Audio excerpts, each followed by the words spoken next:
This meeting is being recorded. Hi, everyone. Welcome to the Open Book. I am your host and founder, Lakeisha Mabry, and I am so happy that you are joining us tonight for a very special event.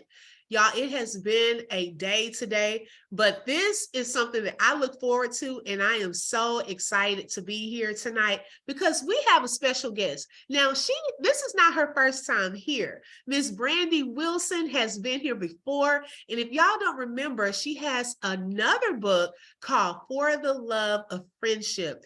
And when she was on the last time, y'all, we felt like she was preaching. I wanted her to stay at least 2 hours because we learned a lot about friendships. But she has come back to us today and she has written another book titled Wrongful.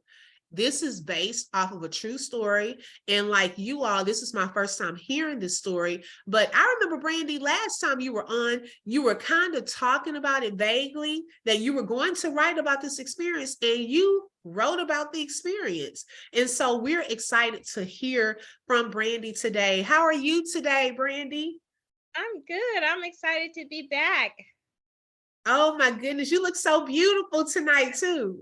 Thank you. Thank you. Y'all, I thank you. Let me turn my volume up. I thank you all for joining on Facebook and on Zoom. We have our Zoom participants here that you all can't see, but thank you all so much for joining us tonight. So, Brandy, in between the last time you were on and tonight, you have written a whole new book. Okay. What is the name of your new book?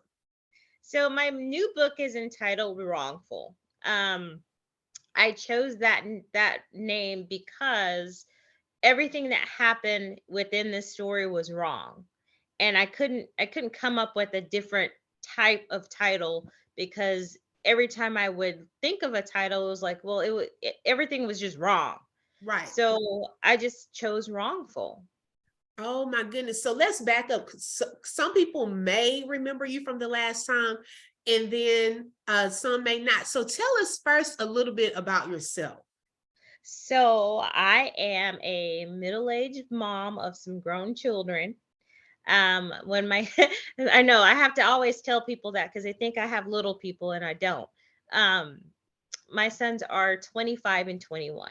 And when my younger son turned 18, I felt like I had this huge void in my life. And the only thing I ever wanted to do was write. That's all I wanted to do. I wanted to be a music journalist, but being a mom and being a young mom, it took me in a different career path. So when my son turned 18, he said, "Mom, what do you want to do?" And I said, "Well, I want to write." And both my kids were very supportive because I was always the one that fostered their dreams.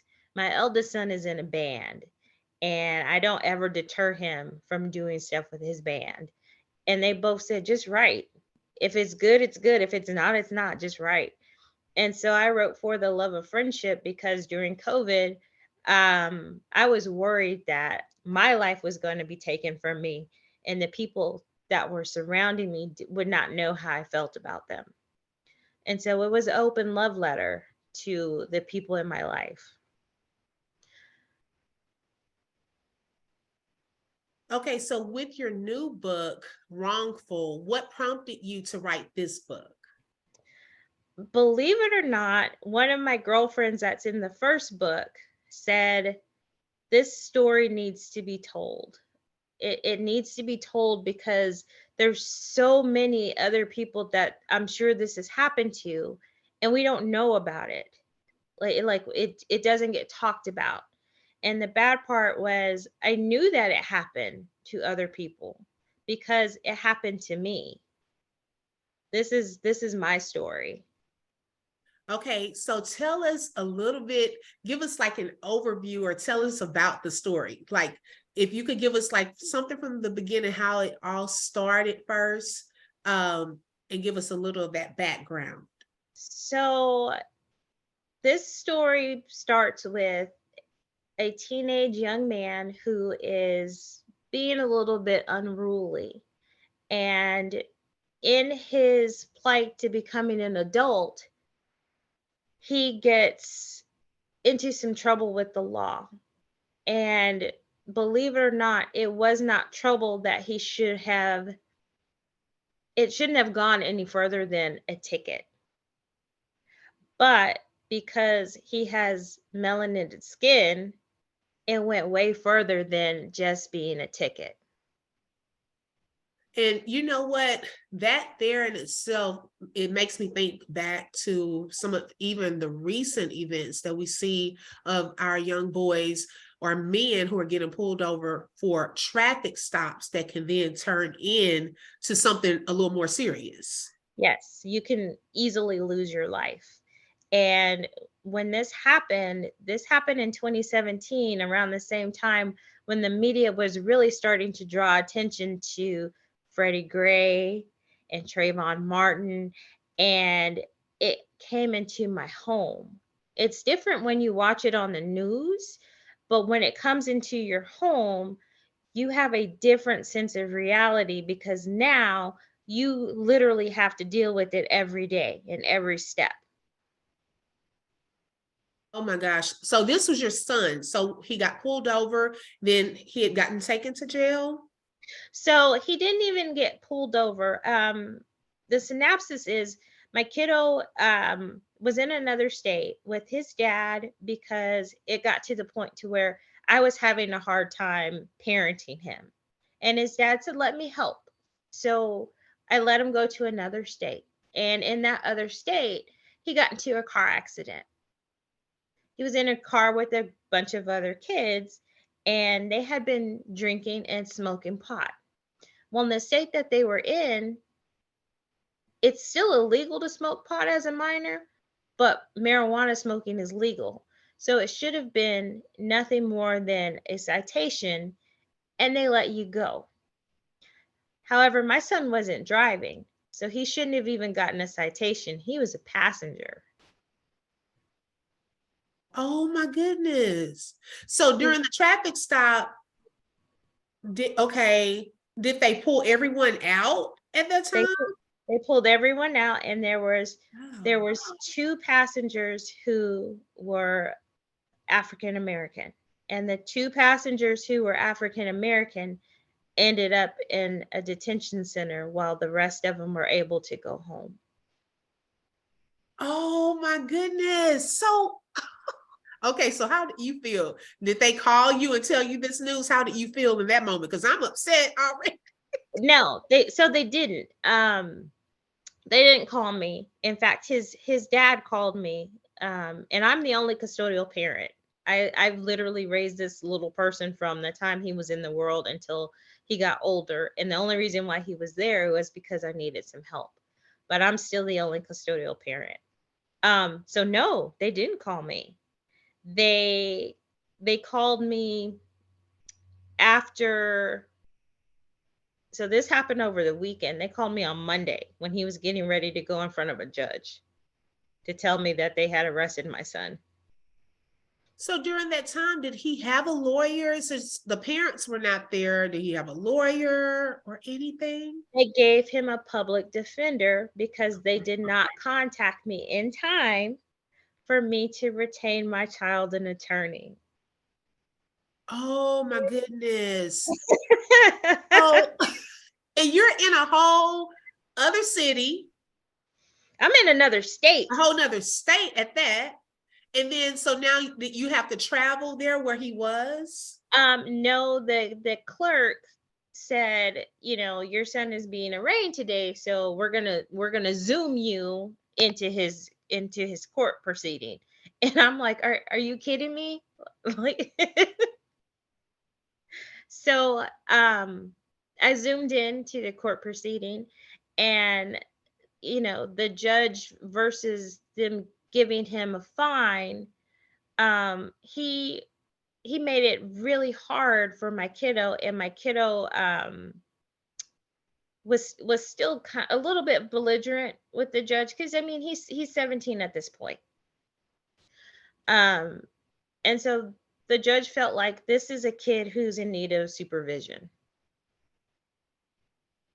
But And wasn't he there with his dad though? he was, but his dad didn't have any custody. Okay.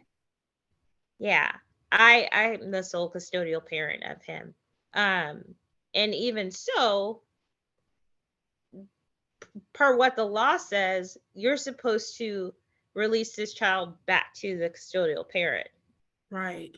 It was nothing that he needed to be detained for. Wow. So after that, the arraignment, what happened? What was the decision?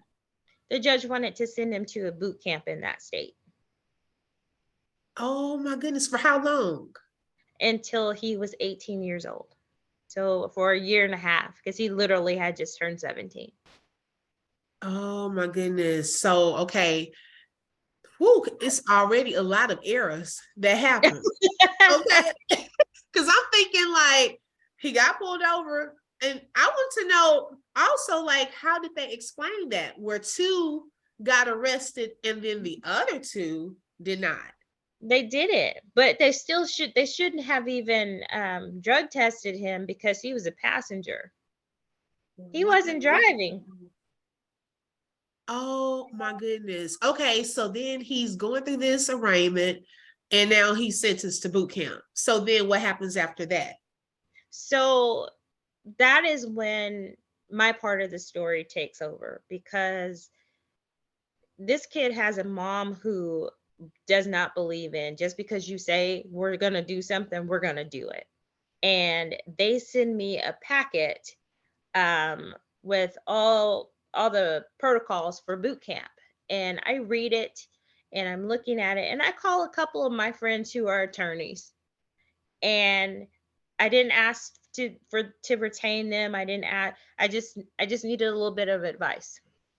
And so I said, tell me what you know about boot camps. And they said, boot camps are all state funded facilities or they're privately owned facilities. And usually um, the clerk's or county's office, they're either partnered with them or there's some kind of partnership. I said, okay. And because it was in another state, when I was reading through the paperwork, they wanted to charge my insurance, which is through the state of Texas. If something were to happen to him, they wanted to charge me for it. They wanted to send me a bill for like room and board and education. And so I just took my little trusty highlighter, highlighted it all, and wrote "do not consent" and sent it back to them. So now what happens? Because if you don't consent, then what? What was the alternative? So, because you have to have parental consent dealing with the minor. Most parents don't know that you have to consent for them to go there. Even if the judge says, I want to do this, we as a parent still have to give consent. Right. So that pissed the judge off. So he held my son in the detention center for 45 days. Oh my goodness. So oh my goodness. And you know, that upsets me because the processes leading up to that, things were already not done the proper way. Yep. And so now he's 17 because of this is now in a detention center. Has he ever like talked about like that experience? Did he have to stay in there the 45 days first? He stayed there for 45 days. And in that 45 days that he was there, I talked to him every day. Okay. Literally. I talked to him every day in that 45 days. He doesn't talk about that experience because he has tried to move past that. He's 21 now. So he doesn't talk to me about that. He just tells me that it was really awful.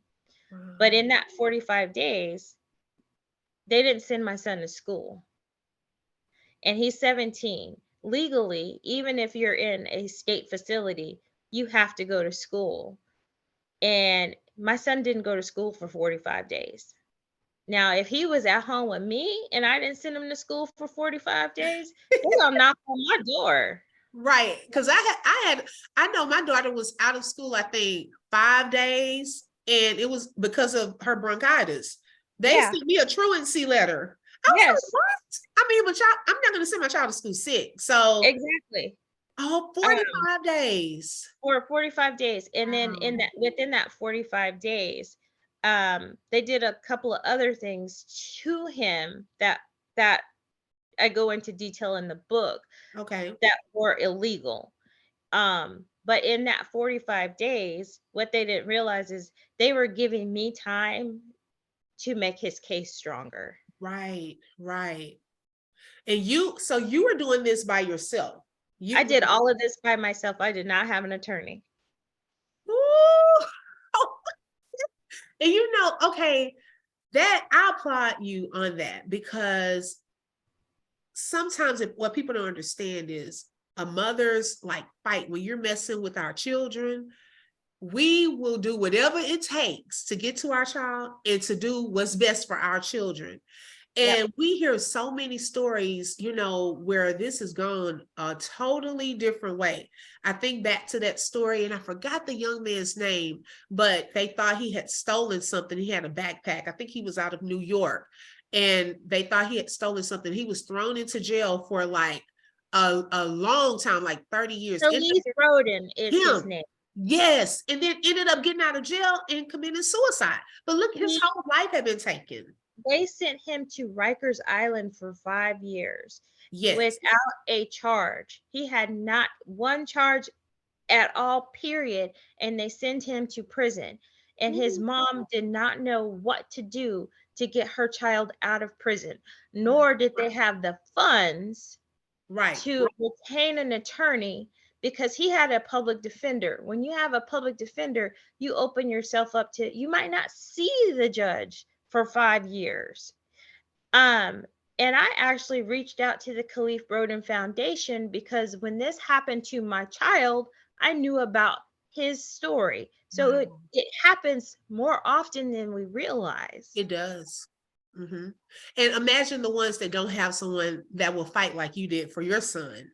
I mean, we have so many out there that's sitting in jail now for charges that probably are trumped up charges. We have, excessive charges, and who is fighting for them? So just to hear that you went and learned the law, knew what you had to do, you had a plan and so forth. So after those 45 days, what ended up happening? So after those 45 days, he went back in front of the judge and they called me 30 minutes before he was supposed to be seen. And I even tried to reach out to the public defender that he had. The public defender said, I can't tell you anything because I'm your son's attorney. And I was like, he's 17. I'm his custodial parent. You need to speak to me. He Right. refused to. So I was like, okay, cool. You don't have to speak to me. I've already called down to Austin Wow. because my child was born and raised in Texas. He had been in school in Texas his whole life, except for that few months that he was in this other state. His doctor was here, his dentist was here, his friends were here. Like his life was here, Hmm. and I could prove that. So when his attorney was like, "I'm not going to help you," I said, "Okay, don't you trust me? You don't have to Right. because I'm a Texan and I know that we as Texans, we play by a different set of rules." So I had already called down to Austin and they knew exactly what was going on with my son's case. Um, I called the senator, the governor, and the state legislator in that 45 days of that state. Okay. And they when he went in front of the judge said, "I'm going to sentence your child to a correctional facility." And I knew that that was what he was going to do because I had reached out to friends of mine who were attorneys, and they said, if he can't do what he wants to do by sending him to boot camp, he won't have any other choice but to put him in a state facility. And that hurt me because as a parent and as a Black person, you never want to hear state penitentiary ever. But all of my friends was like, no, this will be a good thing because now he will have a fighting chance because now it is the state. Now he's in the state system. And so now you can fight and they will hear you.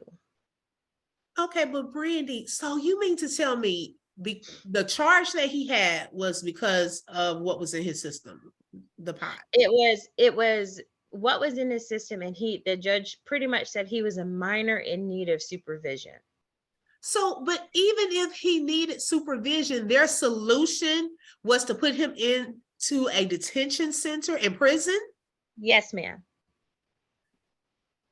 Ooh, I'm trying to keep it calm because are you serious? I'm very serious. I'm very serious because this happened to me. This is what I was going through, and I was going to work every day and dealing with this. And I was coming home reading juvenile justice law and figuring out, like, why did this happen? None of this was supposed to happen. You know, right now, you know, as you're talking, I'm thinking about the system, the education system, the police system. And why is the solution always punishment? Like, when is the system going to be love? Like, I mean, especially for our Black boys and Black men. I had a whole live that I did about the Black boys in the education system, because believe it or not, some of this is connected, how they It view, is. you know, you understand what I'm saying, how they view our Black boys and Black men. I mean, to think that their solution, because he didn't have parental guidance and things of that sort, is to put him in a detention center. And I know I've heard of horror stories about what goes on in those places, some of these boot camps and so forth, of even something that wasn't even major, you know, and to hear that. So as a mom, like, what was going through your mind? Because you say you were going to work during this time. Did you ever feel like, man, this may actually happen, like my son may actually go to prison? Or did you always know that you were going to win this and he was going to get out? No, because he went to prison. He did. He ended up there because that was the only way for me to get him home. Now, granted, he didn't end up there for very long. He ended up there for 3 months. And they were trying to keep him until he was 21. He was there for 3 months because his mom fought so hard and so tirelessly that he was home in 3 months, versus Khalif Broden, who didn't get to come home for 5 years. And to be honest, you don't know what will break you in life until something actually does. And what happened to me did break me. I had been a child who suffered from trauma. Like, I watched 2 people in my life die when I was very, very young. I was a young mom, and so I had already had some trauma. And it wasn't until all of this happened with my son that that part broke me. And you know when you're broken because you can feel your spirit break. And at one point I told my husband, because nobody knows how to help you in those situations. They don't. That's not a situation where you understand how to help someone. And so I told my husband, because I was having such a hard time, I said, "Have you ever seen a motorcycle accident on the freeway, like a motorcycle that's hit a truck?" And I said, "You know how everybody slows down and just looks at it and no one knows what to do?" And I said, "But the law says you're supposed to stop and render aid." I said, "No one ever stops. We all look at the accident and see how tragic and awful it is, but we just keep going." And I said, "I am the motorcyclist. I'm the motorcyclist." And I felt like the few select people who knew what I was going through, that's all they could do was slow down and look. And you know, we do reach those moments, you know, I do understand how that can be in any situation, you know, when you're going through, and it's hard even to explain those situations to others because we're the one in the fire, and we can only, explain it with words so much, but only God knows how we truly feel. And I love what you said earlier. You said that we truly don't know what will break us until it breaks us. Yeah, You I think, said, yeah, oh, because I didn't know. I didn't know I was. wow. We're all capable of breaking, and I, us as Black women as a unit, we are taught to be strong because we don't have any other choice. We are just supposed to be strong. We are supposed to put on our big girl panties, put our lipstick on, wipe our tears away, and just keep going every day. And that is honestly what I was doing until I was trying to decompress.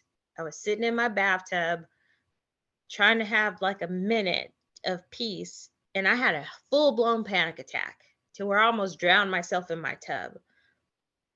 That is how I knew. I was like, okay, I am broken, because I really didn't know what I was doing. I didn't know if I was going to get my kid back home. I didn't know if I was going to see him again. Because all you hear are horror stories coming out of state penitentiaries and state funded schools and boys camps. And sometimes those boys do not come back home. And my son was raised by a single parent, but he grew up in the suburbs and had everything that he wanted and needed. He was not a statistic. And so for you to pluck him from the whole life that he knew and put him in a situation like that killed me, because that was what I was fighting against. I was fighting against the statistic that single moms are on food stamps, and that we live in projects, and that we can't afford to buy our kids Jordans. I fought against all of those things that they say about us all the time. I raised my sons with no assistance. And so when this happened, it was like, okay, it's not supposed to happen. Like, I did everything right to where he's supposed to stay out of this system, and now he's here. Oh my goodness. And we never know, like, our journey, where we're going to end up, what's going to happen. But I believe that God uses the bad things that happens to us, the good and the bad, and he mixes that in to allow us to turn into this beautiful testimony of his greatness. And so I truly believe that that wasn't on accident, that it even had purpose. Although it was hard at the time to go through that, I believe it had a purpose. And even hearing your story tonight, it's ministering to me on another level, like the things that you're saying about, because last time you came, girl, you were ministering me. It's like I needed this, because right before, and I'm being transparent, this is the open book. Right before this, I feel like I was having a little breaking moment. And so this is like encouraging me. And I thank God that you shared that, to not give up. And so now he's in prison. So then what happens? You finally, know something about the law. And how does he eventually get out? So, believe it or not, when my son got to the state penitentiary for boys, the administrator of juvenile justice met him there. Like, on the transport, he met him at the facility. And when he met my son there, he said, I just want to let you know your mother is not one to play with. Because in that time that it took for him to go from the detention center to the state school, I had talked to the governor of that state. I had talked to the senator of that state. I had talked to the state legislator of that state. So what the judge didn't understand was, you were buying me time to go above you to make sure that everybody understood what it was you just did to my child. Um, and so when the administrator of juvenile justice got there, he said, you are not supposed to be here. He said, you're just not supposed to be here. He made it very clear to my son that we are going to do everything humanly possible to hurry up and expedite you to get back home. So what happens when judges give orders for minors and they send them to correctional facilities? They have these programs that they have to complete before they can ever go home. And a lot of times they're drawn out because of the sentencing time. So, like I said, they try to keep you till you're at least 18 to 21 years old, until you're legally an adult. My son was done in 3 months because once they found out that his mother knew something about the law and she had called all these federal officials in all these offices, he needed to get out of that state by any means. And so within 3 months, they expedited everything that he was supposed to do to come back home. So how was that meeting? Like when you finally got like that news that he's able to get out and come back home? So as soon as he got to the state facility, that's what they told me. They said he's coming home in 3 months. We don't care what is going on. Like, like he will be back home. Trust me, he's coming home. And so we had a Zoom meeting, my son and I, we had one at least once a week because he got special privileges because his mom was that much of a badass. His his mom was that much of a badass. They were just like, we're gonna let you, Skype with your mother. And so the last meeting we had, he said, Mom, they're talking about sending me home this week. And I said, okay, well, do they know when? And he said, no, they won't tell me when. And I said, okay. And so like there was a probation officer that called and said, we're gonna send him home on this day, but they didn't give me a time. And so I was waiting around all day and I was back and forth to Love Field, back and forth, back and forth. And so I finally called the administrator of juvenile justice because he gave me his cell phone number. And I said, I don't know where my child is. Tell me where he is right now. And he said, Mrs. Wilson, he is on a plane on his way back to you. Oh my goodness. I probably would have just fallen out crying. Oh my goodness. I didn't cry until I saw my baby's face. Wow. And how long did that process take? Like from the time he went, he only had to do the 3 months. It was a 3 month. So it was 3 months in that 45 days. So 45 days. Wow. Oh my goodness. So was he emotional when he saw you? my child has these giant dimples in both of his cheeks, and normally he does not like to smile because he doesn't like people to see them. When he saw his mom, this boy he lit up. He lit up. It was like Christmas morning. And was I was overjoyed because I felt like I got a piece of me back. Right. Woo. Okay, so what advice, if there's a mom out there who is fighting for her son, whether it is to gain custody, whether it is a son that's in jail, a son that's just led astray, and they've been in this fight, what advice or encouragement could you give to those moms today? I have two different forms of advice. One is when your child is growing up and they are going through things, the best thing that we can do is just say, I'm going to be here for you. Because if they're going to make mistakes, we can't save them from making mistakes. They're choosing to make certain mistakes, which is why my son ended up in another state, because he kept choosing to do something against the rules that I had in the home for him. And so it got to the point to where it's like, I can't deal with this anymore. So just let your child know, I am going to be there for you. And if you make a mistake, I'm going to try to help you through it, depending on what the mistake is. But just so you know, these are the choices you are making. And we all have choices. We have A and B. And whichever road you decide on, that's the path that your life is going to be on. Because we can't save them from everything. In my situation, it was wrongful, everything that happened to my child. And he didn't understand that even though he made a choice to be a kid and do something that kids do, he was being punished for it.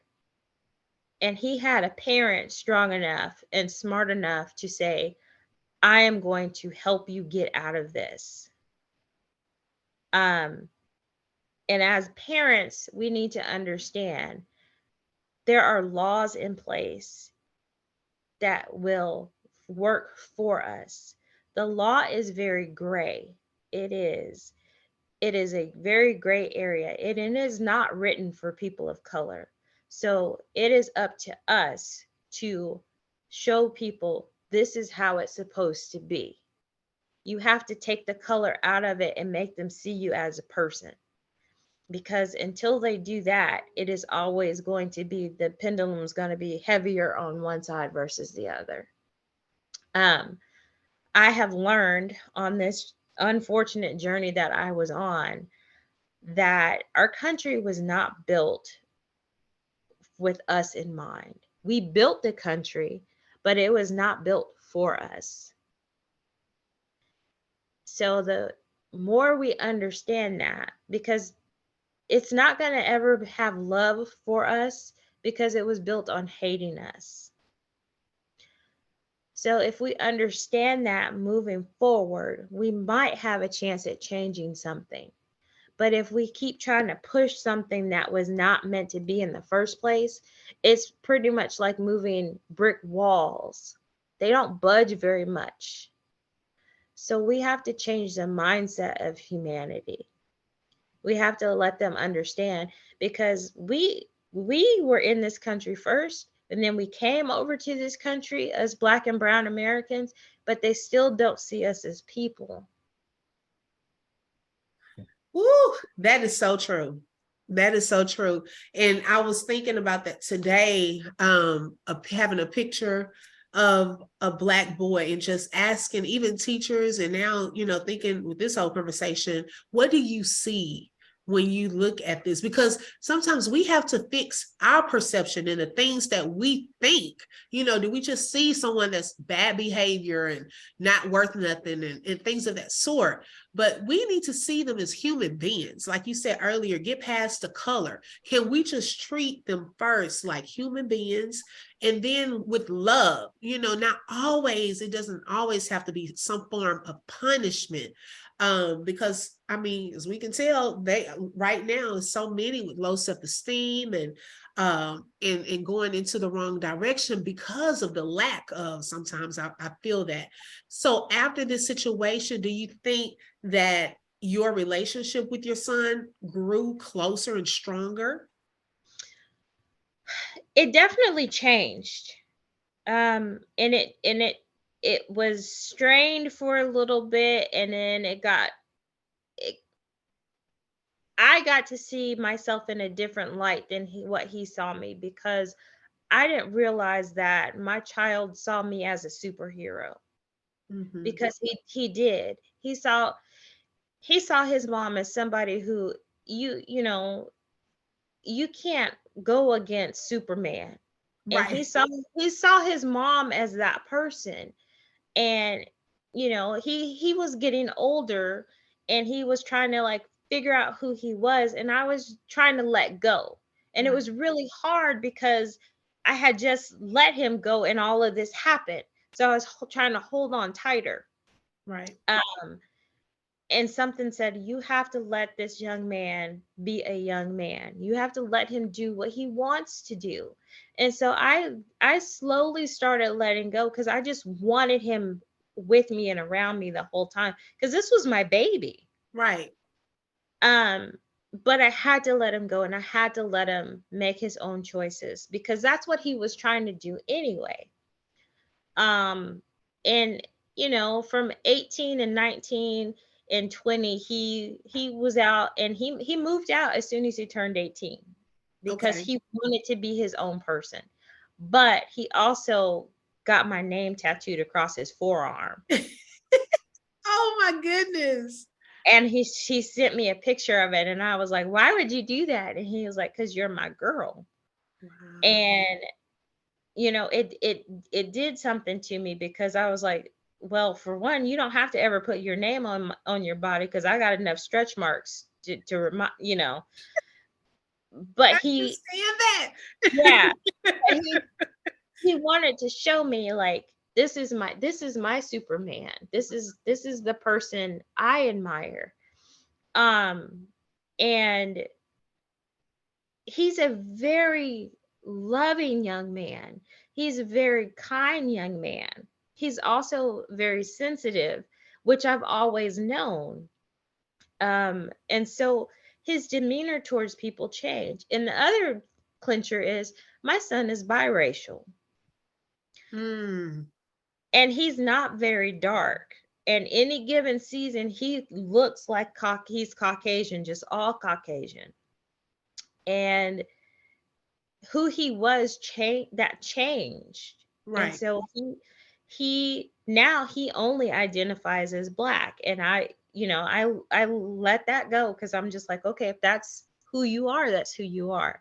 But now that he is 21, our relationship has changed again because he moved back into the house with us and he's really close to us. And it seems like after an experience like that, it does make you somewhat closer. And oh my goodness, you talking about the tattoo. I mean, this shows the story of triumph because it makes me think of even Tyree Nichols, how his mom shared that he had her name tattooed, and the horrible story, of how his life was ended. Hearing your story, your fight, that this was a traffic stop and how it could have gone another way, but it did not. God blocked that from happening, and hearing how you were able to fight for your son and him come out on the other side of this is a huge and powerful testimony. And I'm so glad that you put this in a book. Oh my goodness, y'all, this was just a little part of what she has written. Okay, we couldn't cover the whole thing, but what I want to do, I want to share this information with you all. Let me pull that up. The name of Brandy's book is called Wrongful, and it's a true story. And as we heard, it's about her son. That can be found on Amazon.com. And she also has a website, www.honeybee-works.com. Don't forget that dash, because I think earlier when I tried it without the dash, it pulled up like it didn't recognize. So don't forget the dash. You can follow Brandy, Facebook, Brandy Wilson, and then also on Instagram at author Brandy Wilson. I do want to show, hold on one second. I want to show one more thing. Thank you guys for your patience. Okay. So Brandy's website, because I like showing the website while we're here live. Hold on, guys. A lot of clicking on Zoom. Okay, so this is Brandy's website. If you guys would like to go on there, Brandy, explain to us what are some things that they can find on your website. So you can find when I did my book tour last year for The Love of Friendship, we had the book tour everywhere that I signed books was posted on the website. It has a little bit of like my author information and my purpose. And then because Wrongful is getting ready to come out in July, the next book will be posted on there as soon as I get the go ahead to publish it. So that's how you stay in the loop with what I'm writing, and that's how you stay in the loop of where I'm speaking at. Typically, I speak at like the Doc Bookshop in Fort Worth. I speak there twice a year, and then we are also working on an evening with me based on my literary work. So anyone who's read For the Love of Friendship, and we're going to discuss Wrongful, that information is going to be posted on the website as well. Okay. I'm looking forward to that. Because I think I missed one of your events that you had, because I had another event during the same time for the Love of Mhm. Friendship. So I want to come to that. But Brandy, thank you so much for sharing your story, your new book, the encouragement, always like right on time. Thank you. And I hope you all enjoyed tonight's show. You will also get a chance to share this. We will post the link for you to share it on your YouTube, social media outlets. Don't forget to go to Amazon.com and place your pre-order.